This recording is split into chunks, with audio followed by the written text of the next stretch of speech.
प्रस्तावना। महाराष्ट्र की धरती ने कई वीरों को जन्म दिया, परंतु जिस नाम ने पूरे भारतवर्ष के हृदय को आंदोलित किया वह है छत्रपति शिवाजी महाराज। उनका जीवन केवल युद्धों की गाथा नहीं, बल्कि आत्मसम्मान, स्वराज और धर्म की रक्षा की अमर कथा है। आज हम उनके जीवन की उस यात्रा को सुनेंगे जो हमें रुला देगी, गर्व से सिर ऊंचा कर देगी और भीतर से झकझोर देगी। जन्म और बाल्यकाल। साल 1630, पुणे के निकट शिवनेरी दुर्ग। जिजाबाई की गोद में एक बालक जन्म लेता है। माँ जिजाऊ हर रात रामायण और महाभारत की गाथाएं सुनाकर उसे सोने देती। वह बालक सुनते सुनते मन ही मन संकल्प करता, मैं अपनी मातृभूमि को स्वतंत्र करूंगा। छोटे शिवबा खिलौनों से नहीं खेलते थे। वे मिट्टी के किले बनाते और दोस्तों को सेनापति बनाकर युद्ध का अभ्यास करते। माँ के संस्कार और दादाजी मलोजी भोसले की वीरता की कहानियां उनके रक्त में उमड़ने लगी। आगरा का अपमान और अद्भुत पलायन। 1661 में औरंगजेब ने शिवाजी महाराज को आगरा बुलाया। वहां उन्हें धोखे से बंदी बना लिया गया।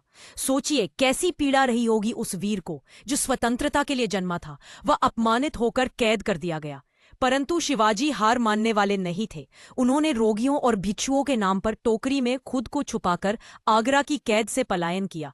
पूरा हिंदुस्तान देखता रह गया। जिसे औरंगजेब कैद नहीं रख सका, उसे कौन रोक सकता रहे। तोड़ना का विजय। सिर्फ 16 साल की उम्र में शिवाजी ने तोड़ना किला जीत लिया। वहां से मिली दौलत से उन्होंने और किले संवारे।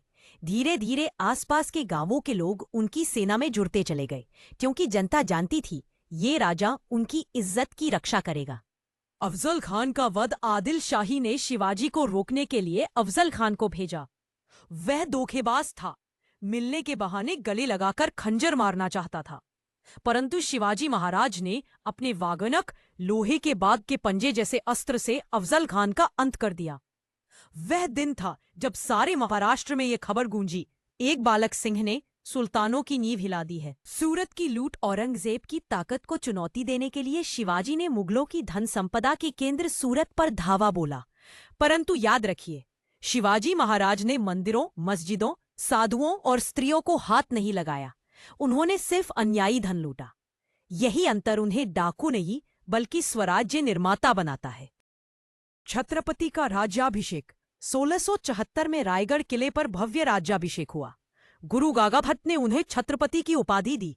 वह दिन सिर्फ महाराज का नहीं, बल्कि हर किसान, हर माँ, हर स्त्री, हर हिंदुस्तानी का दिन था, क्योंकि सदियों बाद भारत भूमि पर एक स्वतंत्र हिंदू सम्राट का राज्य स्थापित हुआ।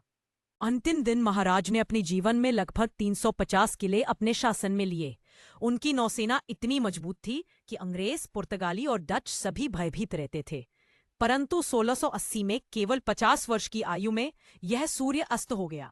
जब यह समाचार फैला तो हर घर, हर गांव में मातम छा गया। लोग कहते थे, हमारे पिता चले गए, अब हमें कौन बचाएगा। अगर शिवाजी महाराज न होते तो क्या हम आज भी गुलाम होते? क्या हमारी माताओं बहनों की इज्जत सुरक्षित होती? क्या हमें अपने धर्म और संस्कृति पर गर्व होता? नहीं, कभी नहीं। शिवाजी महाराज केवल एक सम्राट नहीं थे, वे हमारी आजादी की पहली किरण थे। आज हम सब उनकी पवित्र स्मृति को नमन करते हैं। जय भवानी, जय शिवाजी।